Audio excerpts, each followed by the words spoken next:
O sol do meio-dia caía reto e pesado sobre o Vale da Esperança, fazendo o ar tremer sobre a estrada de terra batida.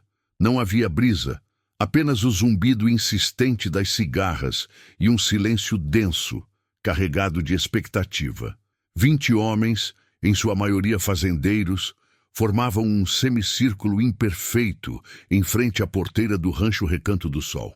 Não eram homens de palavras fáceis, e agora, menos ainda. Seus rostos, marcados pelo mesmo sol que castigava a terra, eram máscaras de uma resolução silenciosa. As mãos, acostumadas a segurar o arado, a rédea do cavalo e a ferramenta de trabalho, agora pendiam ao lado do corpo ou cruzavam sobre o peito, numa postura que não era de ataque, mas de uma inabalável presença. No centro desse cerco humano, ao lado de um carro preto e lustroso, que parecia ofender a paisagem com seu brilho urbano, estava o juiz Arnaldo Bastos. Ele sentia o suor escorrer pela testa e colar a camisa de linho em suas costas. Não era o calor que o incomodava, mas o peso daqueles olhares. Eram 20 pares de olhos que não desviavam, que não demonstravam medo, apenas uma convicção profunda, antiga como a própria terra que pisavam. Ele, um homem da lei, acostumado a ter sua autoridade validada por martelos, togas e salas com ar-condicionado, estava agora acuado por uma força que não constava em nenhum código penal: a lealdade de uma comunidade. Atrás dos homens, na varanda da casa simples, mas bem cuidada, estava a razão de tudo aquilo: Dona Lúcia, a viúva. Dona Lúcia tinha 72 anos de vida e 50 de casada com Joaquim, o homem que havia erguido aquela casa com as próprias mãos. As dela, por sua vez, haviam transformado o entorno em um lar. Plantaram juntos a grande aroeira que agora sombreava a entrada. Viram os filhos crescerem correndo por aquele quintal e se despediram de Joaquim ali mesmo, na varanda, numa tarde serena em que ele apenas fechou os olhos e descansou. Para Lúcia, o rancho não era uma propriedade, um conjunto de hectares registrados num cartório. Era o repositório de sua história, a testemunha de suas alegrias e a cúmplice de suas saudades. Cada tábua do assoalho rangia com uma memória. Cada flor no jardim era um diálogo silencioso com o marido ausente. Perder aquele lugar não seria como perder um bem material. Seria como ter a alma arrancada, as memórias demolidas e o futuro que ela imaginava sereno até o seu próprio descanso, cancelado por um pedaço de papel timbrado. Ela observava a cena de sua varanda, não com medo, mas com uma dor quieta. Aqueles homens à sua frente eram seus vizinhos, amigos, quase filhos. Eram a prova viva de que o legado de Joaquim não estava apenas na terra, mas nos laços que ele e ela haviam cultivado por toda uma vida. O rancho Recanto do Sol era um oásis de simplicidade. Cercado por morros suaves e pastos que mudavam de cor conforme as estações, o lugar respirava paz. A casa, pintada de um branco que já pedia um novo cal, tinha janelas azuis e uma varanda convidativa, com 2 balanços de madeira que Joaquim fizera. O cheiro de café passado e de bolo de fubá parecia impregnado nas paredes. Uma cortesia da hospitalidade de Dona Lúcia, que nunca deixava uma visita sair sem um agrado. Era ali que a comunidade se encontrava. Para pedir um conselho, para compartilhar uma colheita, para celebrar um nascimento ou para chorar uma perda. O rancho não tinha muros, apenas uma cerca de arame farpado que servia mais para demarcar o espaço do que para impedir a entrada. Era o coração pulsante daquele pequeno vale, mas há alguns meses essa paz fora quebrada. A chegada de uma carta fria com termos jurídicos que Lúcia mal compreendia foi o início do pesadelo. Falava de uma dívida antiga, de um parente distante do marido que havia usado o título da terra como garantia num negócio que fracassara. Uma dívida que ela desconhecia, mas que, segundo a lei, era soberana. Para o sistema, o rancho era apenas um ativo, uma garantia executável. Para Lúcia, era a vida, E essa dissonância era o abismo que agora separava o mundo dela do mundo do juiz Arnaldo Bastos. O conflito começou a tomar forma naquela manhã. O carro preto do juiz surgiu na estrada poeirenta como um mau presságio. Dr. Arnaldo desceu, acompanhado por um oficial de justiça, um jovem pálido que segurava uma prancheta como se fosse um escudo.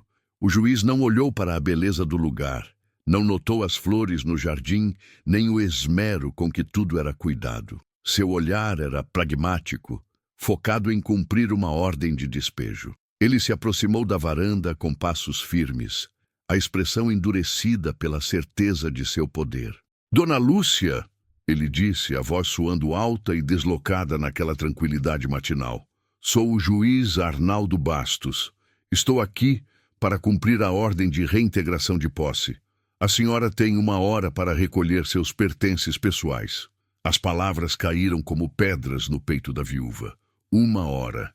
Uma vida inteira resumida a 1 hora.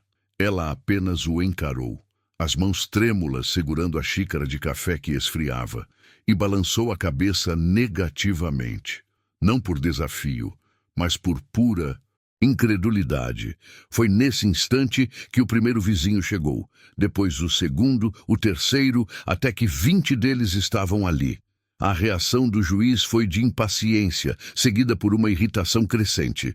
O que significa isto? É uma tentativa de obstrução da justiça? Ele bradou, a voz perdendo a compostura. Mas ninguém respondeu. Os fazendeiros apenas o olhavam, firmes. Não havia armas, não havia gritos, não havia ameaças. Havia algo muito mais poderoso, uma barreira de corpos e de consciências. Eles se conheciam a vida inteira, sabiam das dificuldades uns dos outros, tinham ajudado a reerguer a cerca de Lúcia após uma tempestade, a colher seu milho quando ela adoeceu, a consertar o telhado de sua casa. O que o juiz chamava de obstrução da justiça, eles chamavam de cuidar de um dos seus. Dr. Arnaldo sentiu uma onda de fúria e impotência. Ele, que decidia destinos com uma canetada, estava paralisado por um grupo de homens que mal sabiam ler os documentos que ele assinava. Ele via a situação como um ultraje à sua autoridade, uma afronta ao Estado de Direito. Para ele, a lei era clara e cega. A dívida existia, o processo correra, a sentença fora proferida. O resto era sentimentalismo, irrelevante para a máquina da justiça. Mas ali, sob o sol forte, ele começava a perceber que a justiça dos homens do campo tinha outras cláusulas, escritas com suor e solidariedade.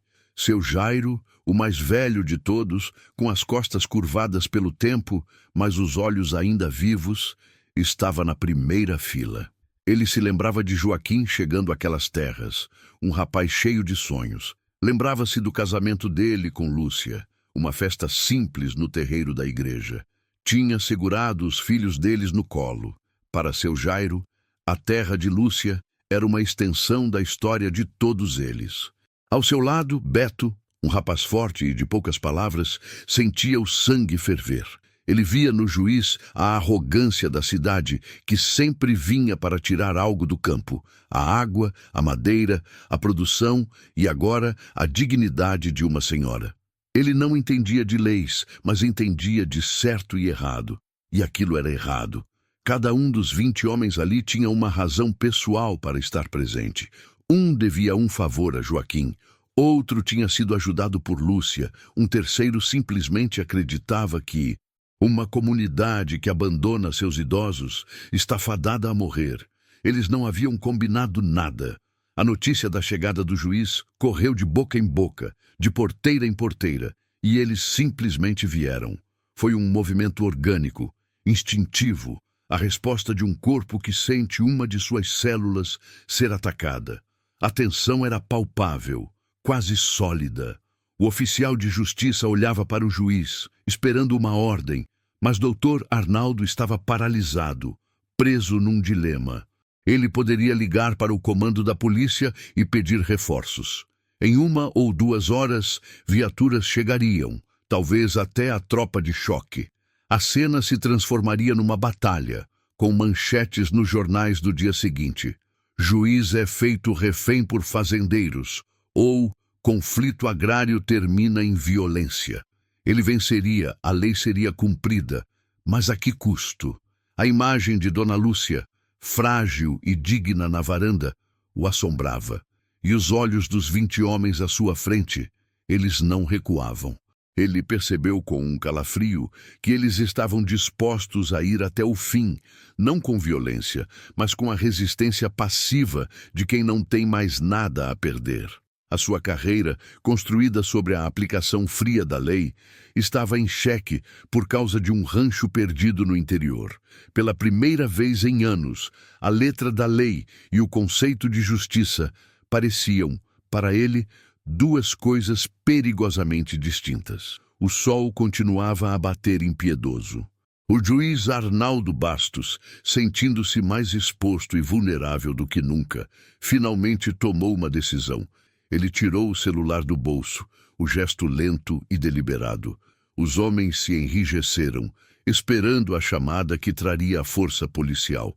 O dedo do juiz pairou sobre a tela, o brilho do aparelho parecendo obsceno sob a luz natural. O Vale da Esperança prendeu a respiração. Mas antes que ele pudesse completar a ligação, seu Jairo deu um passo à frente, quebrando o semicírculo. Ele não se aproximou de forma ameaçadora. Parou a uma distância respeitosa, tirou o chapéu de palha amassado e o segurou contra o peito. Seus olhos, fundos e sábios, encontraram os do juiz. Ele limpou a garganta e sua voz, embora baixa e um pouco rouca, cortou o silêncio com a precisão de uma lâmina afiada. Doutor, começou ele, o senhor pode ter a lei do seu lado, mas nós temos a Dona Lúcia, e aqui, nesse vale, isso basta. E o silêncio que se seguiu foi mais pesado que qualquer palavra que pudesse ser dita. O juiz Alistair Cromwell, um homem acostumado a ter o mundo se curvando à sua vontade, sentiu uma gota de suor escorrer pela sua têmpora. Não era apenas o calor do meio-dia que o afligia, mas o frio que emanava daquele muro de homens silenciosos. Seus olhos, habituados a intimidar testemunhas e advogados, agora saltavam de um rosto para o outro, buscando uma fissura, uma única expressão de dúvida que pudesse explorar. Não encontrou nenhuma. Encontrou apenas a serenidade granítica de homens que conheciam o solo sob seus pés melhor do que qualquer lei escrita em papel. Limpando a garganta, ele tentou projetar a voz de autoridade que ecoava nos tribunais. Isto é um ultraje, obstrução da justiça. Exijo que se dispersem imediatamente, ou todos vocês enfrentarão as consequências legais por este ato de insubordinação. Suas palavras, que normalmente teriam o peso de uma sentença, pairaram no ar denso e poeirento, desprovidas de seu poder habitual. Samuel, o capataz, deu um passo à frente, lento e deliberado. Ele não ergueu a voz. Não havia necessidade. Com todo o respeito, meritíssimo, ninguém aqui está obstruindo nada, disse ele, com um tom calmo que contrastava com a agitação do juiz. Estamos apenas presentes, vigiando. A senhora Helena não está sozinha. Ele gesticulou discretamente com a cabeça para a viúva, que agora estava de pé na varanda, as mãos entrelaçadas na frente do corpo, seus olhos fixos não no juiz, mas nos rostos familiares de seus vizinhos. Uma força que ela não sabia possuir começou a subir por sua espinha, endireitando seus ombros cansados. O pequeno Léo, sentindo a mudança na atmosfera, parou de chorar e agarrou-se à saia de sua mãe, observando a cena com os olhos arregalados e curiosos de uma criança. O juiz Alistair bufou incrédulo. Presentes? Isto é uma turba, uma ameaça velada. Ele apontou um dedo trêmulo para Silas, o fazendeiro mais velho, cujas mãos calejadas descansavam sobre o cabo de um ancinho virado para o chão. E o que é isso? Estão armados? A acusação era ridícula, e um murmúrio baixo percorreu o grupo de fazendeiros, uma mistura de desprezo e diversão. Silas nem sequer se dignou a responder. Apenas ergueu ligeiramente o ancinho, mostrando a terra grudada nos dentes de metal, e depois o fincou suavemente no chão ao seu lado, um gesto que dizia tudo. Aquela era uma ferramenta de trabalho, não de conflito. Eram trabalhadores da terra, não agressores. A humilhação de ter sua autoridade desmantelada tão silenciosamente fez o rosto do juiz ficar vermelho. Ele se virou para seus 2 assistentes, jovens de terno que pareciam completamente deslocados e assustados. Façam alguma coisa. Liguem para o xerife. Agora! A notícia do impasse no Rancho dos Valente viajou mais rápido que um cavalo a galope. Não por telefone, pois a maioria dos ranchos daquela região remota mal tinha sinal, mas pela antiga rede de comunicação do campo. Um vizinho que viu a poeira dos carros, um trabalhador que passou pela estrada e correu para avisar o próximo.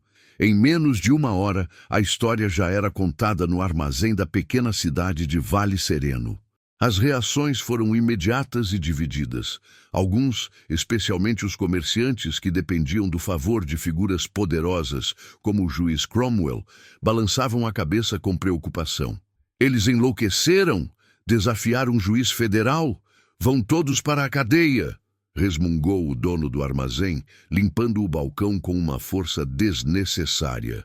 Outros, no entanto, sentiram uma onda de orgulho e solidariedade. Já era a hora, disse uma senhora que comprava farinha. Aquela corporação está engolindo tudo. Se não se unirem, serão os próximos. De volta ao rancho, a tensão era palpável. Um dos assistentes do juiz finalmente conseguiu um sinal fraco em seu celular e fez a chamada. Agora, todos esperavam. O sol continuava a subir, implacável. Helena, vendo os homens parados sob o calor, superou sua própria paralisia. Entrou em casa e voltou minutos depois, seguida por Léo, ambos carregando jarras de água e copos. Ela começou a servir cada um dos fazendeiros, um por um. Não era um gesto de servidão, mas de comunhão. Cada copo de água que ela oferecia era um agradecimento silencioso, um pacto renovado. Os homens aceitavam com um aceno de cabeça, seus olhos transmitindo uma mensagem clara. Estamos com você até o fim. O juiz Alistair observava aquela cena com um misto de fúria e espanto. Aquele ritual simples e silencioso era mais poderoso do que qualquer ordem judicial que ele pudesse emitir. Estava transformando um ato de desafio em um ato de comunidade. Ele se sentia cada vez mais como um estranho em sua própria jurisdição. A poeira que se levantou no horizonte anunciou a chegada do que ele esperava ser seu resgate: o carro do xerife. A chegada do xerife Thompson não trouxe o alívio que o juiz Alistair esperava. Thompson era um homem da lei, mas também era um homem daquela terra. Ele nasceu e cresceu em Vale Sereno. Conhecia cada um daqueles fazendeiros pelo nome. Havia pescado no riacho que cortava o rancho dos Valente quando menino. Ao sair do carro, seu olhar não se fixou primeiro no juiz, mas em Samuel, em Silas, em Helena. Ele via vizinhos, não criminosos. Samuel, que diabos está acontecendo aqui? Ele perguntou, sua voz carregada de uma exaustão que ia além do cansaço físico. Ele estava preso entre a lei que jurou defender e as pessoas que jurou proteger. Estamos apenas garantindo que a conversa seja justa, xerife, respondeu Samuel, com a mesma calma inabalável. O juiz Alistair marchou até o xerife, o rosto contorcido de impaciência. Justa? Eles estão me mantendo refém. Estão armados. Prenda-os, Thompson. Prenda todos eles por insurreição. O xerife olhou para as ferramentas de trabalho encostadas nas pernas dos fazendeiros, para as mãos vazias e para os rostos resolutos. Ele viu teimosia, viu preocupação, mas não viu ameaça. Meritíssimo, com o devido respeito, eu não vejo ninguém armado para o conflito. Vejo homens em uma propriedade com a permissão da dona. O dilema moral de Thompson era visível em cada linha de seu rosto. Ele sabia que a ordem de despejo era legalmente válida, um pedaço de papel com um selo oficial.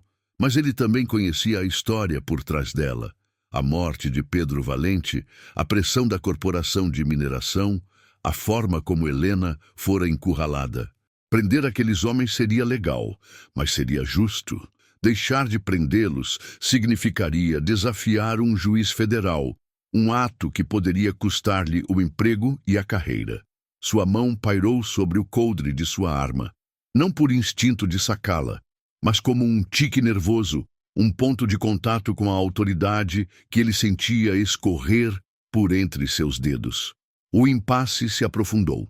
Dentro do círculo de fazendeiros, a unidade que parecia tão sólida começou a mostrar finas rachaduras de preocupação individual. O jovem João, cuja família tinha um empréstimo no banco da cidade, presidido por um primo do juiz Alistair, não conseguia parar de engolir em seco. Ele olhava para Samuel, buscando reafirmação, mas sua mente estava em um turbilhão. Se ele fosse preso, como seus pais pagariam a dívida?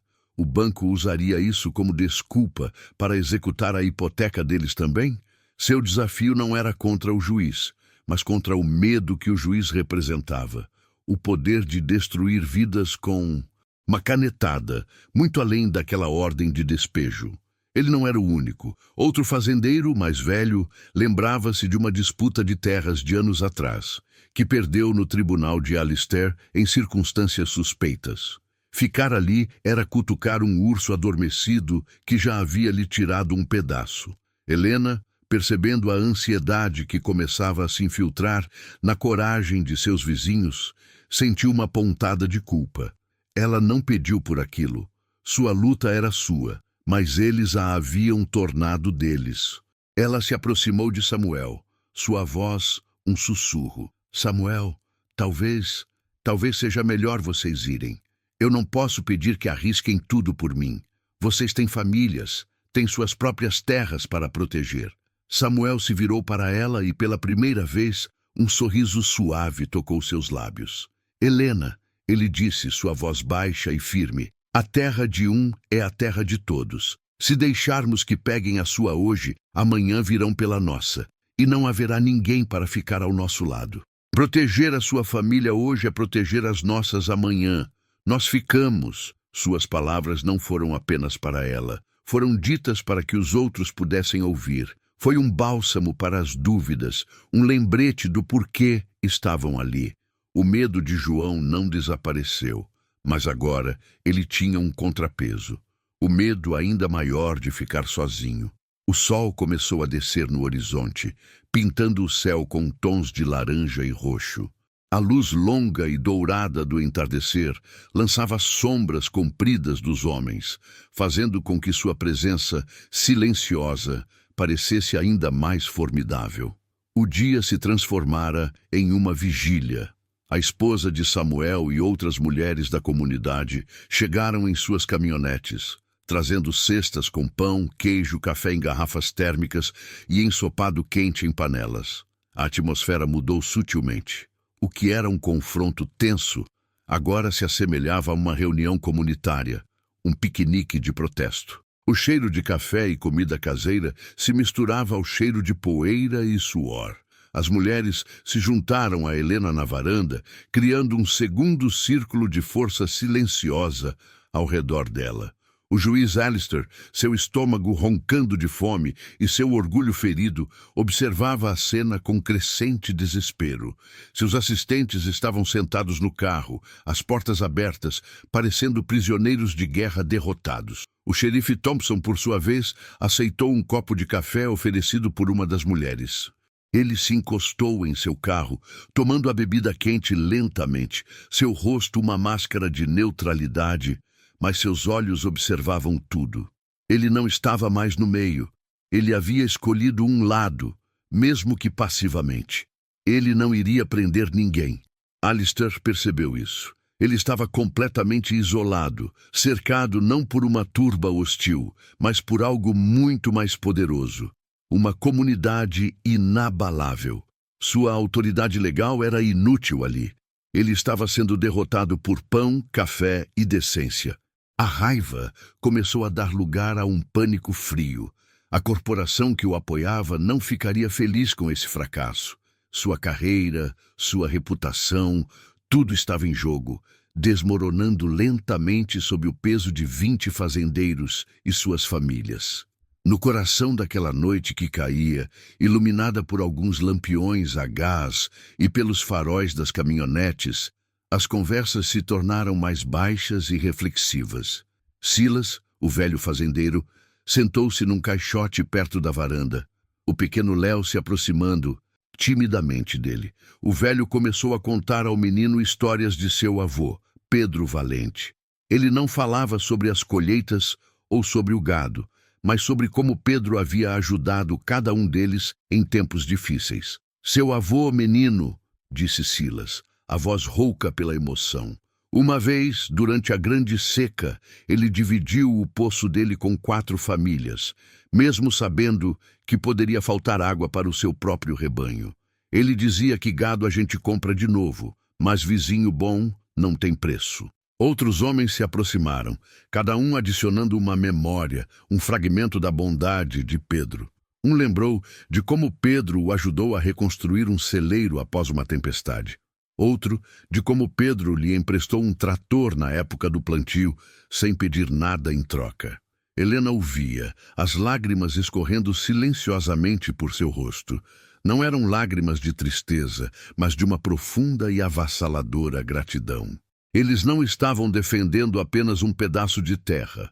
Estavam honrando uma dívida de amizade, defendendo a memória de seu marido, o legado de uma vida construída sobre a ajuda mútua. O rancho não era apenas dela, era um pedaço da história de todos eles. O juiz Alistair, isolado perto de seu carro, ouvia fragmentos daquelas conversas. Para ele, a terra era um ativo, um número em um processo, um obstáculo para um projeto lucrativo. Para eles, era um santuário de memórias, um tecido de vidas interligadas. Pela primeira vez, talvez em toda a sua vida, ele começou a compreender a natureza do que estava tentando tomar e a magnitude do que estava enfrentando. Não era um grupo de rebeldes.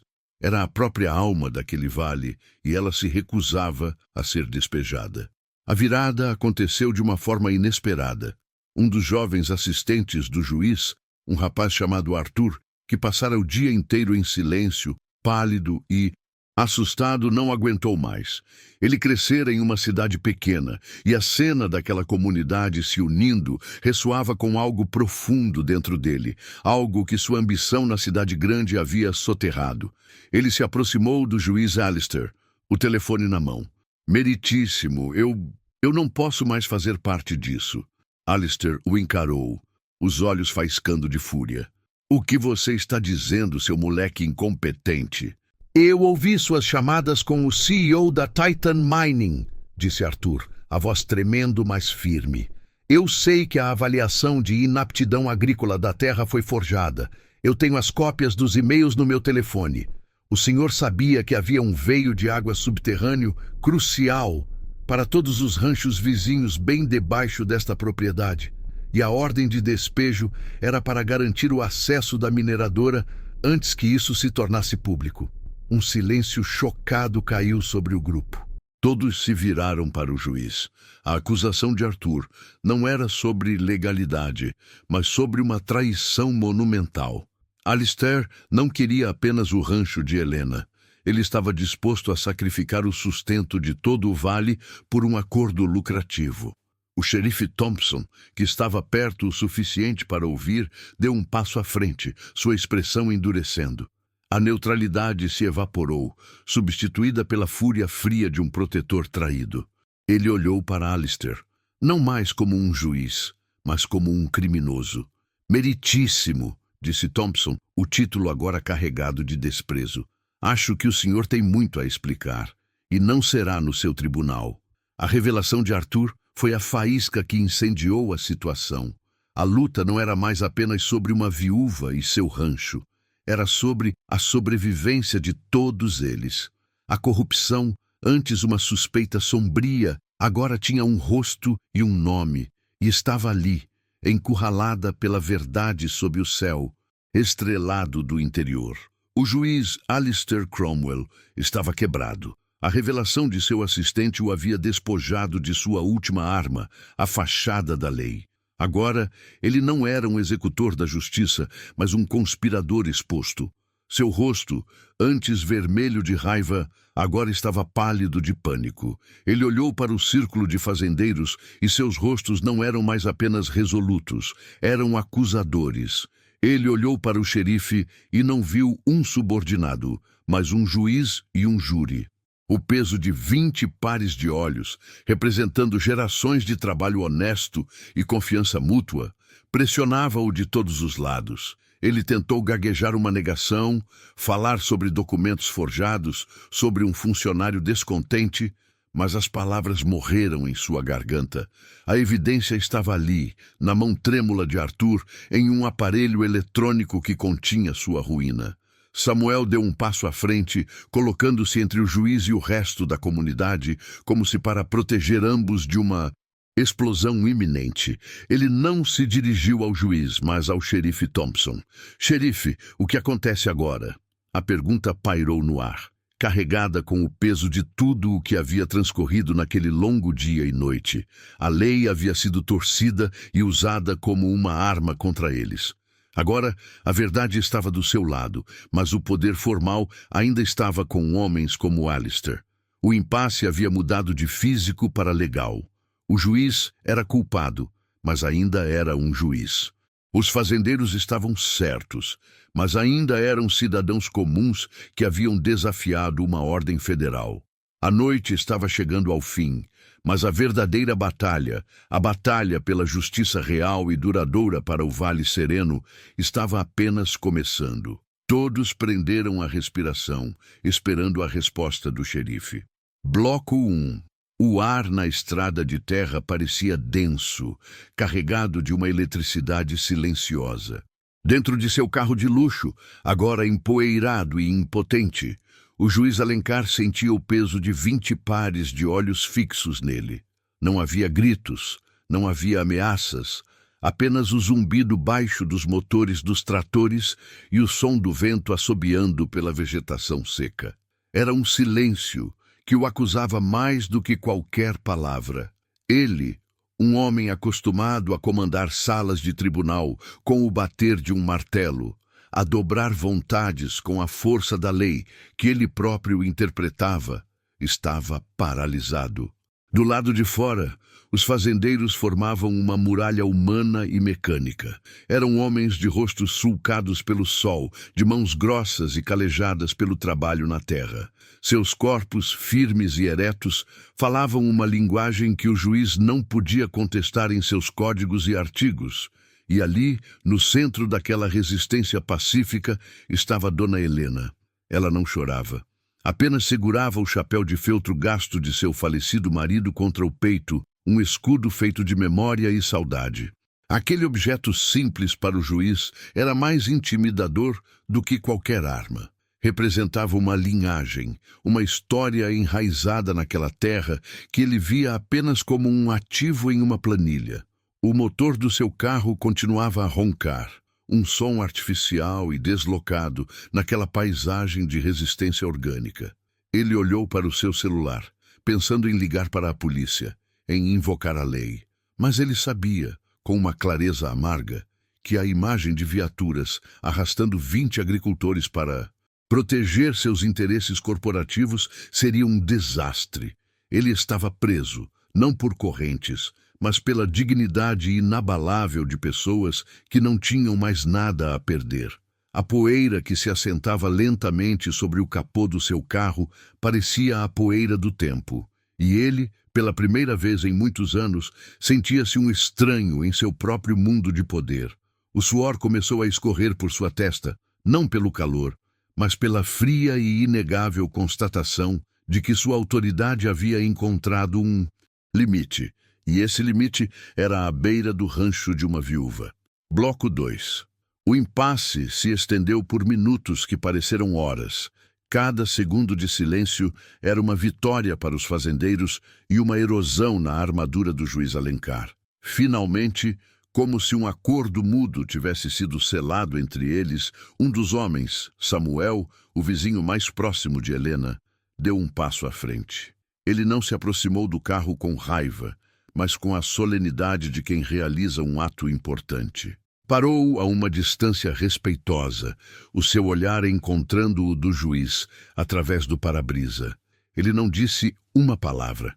Apenas ergueu a mão e apontou para o rancho de Helena, depois para suas próprias terras.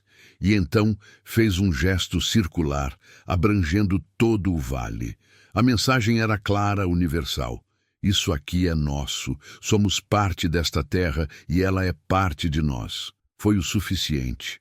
O juiz Alencar, engolindo em seco a sua fúria e a sua humilhação, entendeu que não haveria negociação.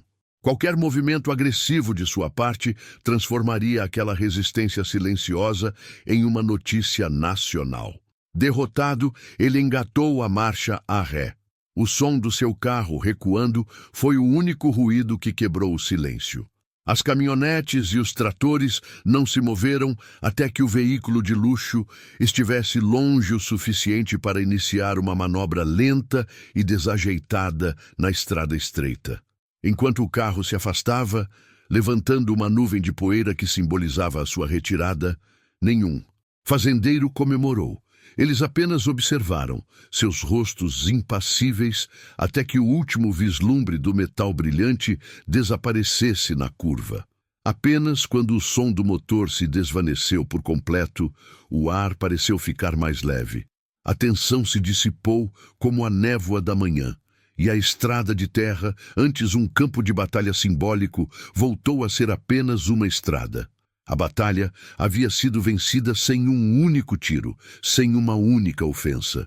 Havia sido vencida com a força da presença, com a coragem da união. Bloco 3. Quando o carro do juiz sumiu de vista, um suspiro coletivo pareceu percorrer a fileira de homens. Um deles tirou o chapéu e passou a mão pelos cabelos suados. Outro deu um tapinha no ombro do companheiro ao lado. Eram pequenos gestos, mas carregados de um alívio imenso. Samuel se virou lentamente e caminhou até Dona Helena. Ela ainda estava ali, imóvel, com os olhos fixos na estrada vazia, como se não acreditasse no que acabara de acontecer. As lágrimas que ela segurara com tanta força começaram a rolar por seu rosto, silenciosas e quentes. Eram lágrimas de esgotamento, de gratidão, de uma vitória que ela jamais imaginou ser possível. Samuel parou diante dela e, com uma delicadeza que contrastava com suas mãos calejadas, tocou levemente seu ombro. "Acabou, Helena, acabou", ele disse, com a voz embargada. Ela então o abraçou, um abraço de quem se agarra a uma tábua de salvação, e o chapéu de seu marido ficou prensado entre eles. Os outros fazendeiros se aproximaram, formando um círculo protetor ao redor dela. Ninguém precisava dizer nada. O sentimento de comunidade era palpável, uma força invisível que os unia. Eles não eram apenas vizinhos, eram uma família forjada pela terra e pelas dificuldades. Naquele momento, a vitória não era apenas de Helena, era de cada um deles, uma reafirmação de que seus laços eram mais fortes do que a ganância de um homem poderoso. O rancho, com sua cerca de madeira envelhecida e sua casa simples, parecia observar a cena, um santuário que havia sido defendido por seus guardiões. Bloco 4. A história do cerco silencioso ao juiz Alencar espalhou-se pela região com a velocidade de um incêndio em pasto seco. No início, era um boato sussurrado no armazém da cidade, depois uma conversa animada no único café local e em poucos dias tornou-se uma lenda. O juiz, que antes era uma figura temida e intocável, tornou-se o protagonista de uma anedota sobre a arrogância derrotada. A corporação, ao saber do incidente e da publicidade negativa que ele gerou, recuou discretamente de seus planos. O risco de uma batalha pública contra uma comunidade unida era um preço que não estavam dispostos a pagar. A reputação de Alencar sofreu um golpe do qual ele talvez nunca se recuperasse. Sua autoridade, antes absoluta, agora era questionada. Outras pessoas que haviam sofrido com suas decisões parciais no passado começaram a encontrar coragem para falar, para procurar seus direitos. O ato dos 20 fazendeiros não salvou apenas o rancho de Dona Helena, ele acendeu uma faísca de esperança em todo o vale. Mostrou que a justiça nem sempre reside nos tribunais e que o poder verdadeiro, muitas vezes, emana da solidariedade de pessoas comuns. A estrada de terra em frente ao rancho de Helena tornou-se um marco simbólico. As pessoas passavam por ali e olhavam com um novo tipo de respeito, não apenas para a propriedade, mas para o que ela representava. A prova de que a dignidade não tem preço e que uma comunidade unida pode mover montanhas, ou, neste caso, parar um juiz em seu caminho. O equilíbrio de poder na pequena cidade havia mudado para sempre. Bloco 5. O impacto daquele dia transcendeu a esfera legal e social, cravando-se profundamente no coração de todos os envolvidos. Para Dona Helena, a vida recuperou as cores. A sombra da perda, que pairava sobre ela desde a morte do marido e se intensificara com a ameaça de despejo, finalmente se dissipou. Ela redescobriu a alegria nas pequenas coisas, o cheiro da terra molhada, o canto dos pássaros ao amanhecer, o calor do sol em seu rosto. O rancho deixou de ser um fardo a ser defendido e voltou a ser o seu lar, um refúgio de paz e memórias. Para os fazendeiros, o evento fortaleceu um laço que já era forte. Eles se olhavam com um orgulho renovado, cientes de que haviam feito a coisa certa, não por lei, mas por um código moral mais antigo, escrito na própria terra que cultivavam. A vitória não trouxe riqueza nem poder, mas algo muito mais valioso: a reafirmação de sua identidade e de seus valores. Eles provaram a si mesmos que a honra e a lealdade ainda eram moedas correntes em seu mundo. Aquele dia ensinou a todos uma lição silenciosa sobre a natureza da força. Não se tratava de poder financeiro ou influência política, mas da resiliência do espírito humano e da coragem de se levantar pacificamente por aquilo em que se acredita. Era a força de uma comunidade que se recusa a deixar um dos seus para trás. Bloco 6. Nos dias que se seguiram, a solidariedade se manifestou em gestos simples e poderosos. Numa manhã de sábado, sem que ninguém combinasse, as caminhonetes e os tratores que haviam bloqueado a estrada retornaram ao rancho de Helena. Desta vez, porém, vieram carregados de ferramentas, sementes e risadas. Os homens passaram o dia consertando a cerca que o tempo havia desgastado, arando um pequeno campo que Helena não tinha mais forças para cultivar sozinha e consertando o telhado do celeiro. As mulheres trouxeram almoço e as crianças correram pelo quintal, enchendo o ar com uma alegria que há muito não se ouvia ali. Helena, com o coração transbordando, servia café e bolo, movendo-se entre eles como a matriarca de uma família imensa e barulhenta. À tarde, enquanto descansavam sob a sombra da grande árvore em frente à casa, ela entrou e voltou com o chapéu do marido. Com um cuidado cerimonial, ela o pendurou em um prego na parede da varanda, bem à vista de todos. O chapéu não era mais um símbolo de luto ou de luta. Agora era um troféu.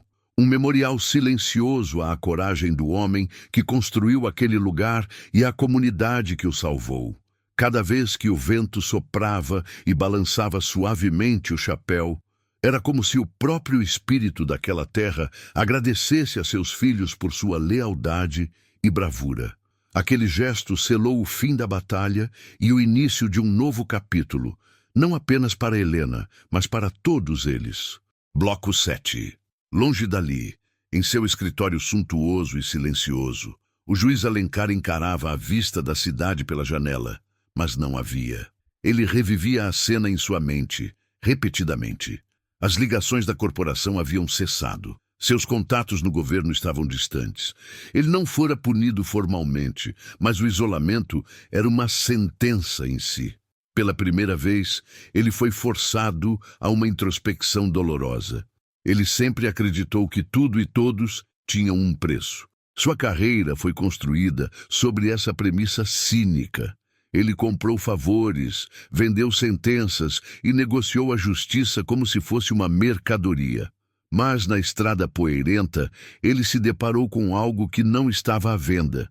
Ele tentou colocar um valor no rancho de Helena, calculando seus hectares, seu potencial de desenvolvimento. Mas ele falhou em ver o seu verdadeiro valor, um valor imensurável, construído com décadas de suor, risos, lágrimas e amor.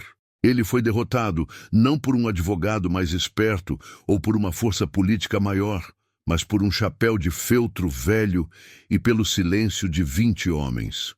O entendimento final que o atingiu não foi legal, mas profundamente humano.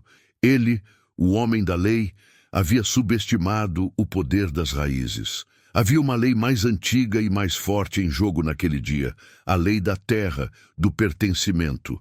E contra essa lei, seu martelo não tinha poder algum. Ele não perdeu apenas um negócio. Ele perdeu a certeza sobre a qual todo o seu mundo era construído. E esse era um prejuízo que nenhuma quantia de dinheiro poderia reparar. Bloco 8. O sol se punha no horizonte, pintando o céu do vale com tons de laranja e roxo. Dona Helena estava sentada na varanda, em sua velha cadeira de balanço, o chapéu do marido pendurado na parede ao lado, como um anjo da guarda silencioso. O ar da noite trazia o cheiro da terra e o som suave dos grilos começando sua sinfonia. Ela olhava para a vastidão de seu campo, para as cercas recém-reparadas, para a silhueta familiar das árvores contra o céu crepuscular. E então, ela olhou para além de suas terras. No vale abaixo, uma a uma, as luzes das casas de seus vizinhos começaram a acender. Pequenos pontos de luz amarela piscando na escuridão crescente. Antes, eram apenas luzes. Hoje, eram faróis. Cada luz era uma promessa, um lembrete da muralha humana que a protegera.